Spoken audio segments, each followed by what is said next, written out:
Non è solo un derby Sardinia Futsal Cecchi-Ciak, è un vero e proprio scontro salvezza. Amici di Diretta Sport, benvenuti al Palaconi di Cagliari, 13ª giornata del girone A di Serie B di Futsal, in palio punti importanti, punti pesanti.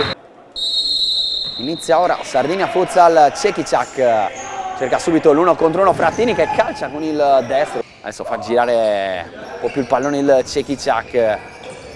All'andata perse 8-1 il derby. Attenzione a Frattini che recupera il pallone, ancora Frattini con lo scavetto. Gol fenomenale quello di Jacopo Frattini, 4 minuti e mezzo se ne sono andati.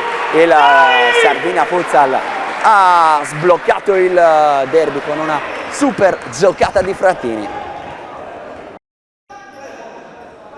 Messa laterale per il Cecchi-Ciak che torna dietro da Setti, palla per Pilloni in linea di fondo, Aquilino fa buona guardia, torna da Setti che calcia e Meloni sulla linea di porta trova il gol del pareggio. E 1-1 al Palaconi, azione insistita del Cecchi-Ciak, torna in equilibrio il derby. Parte Bringas, buca la porta Tobias Bringas, torna avanti il Sardinia Futsal,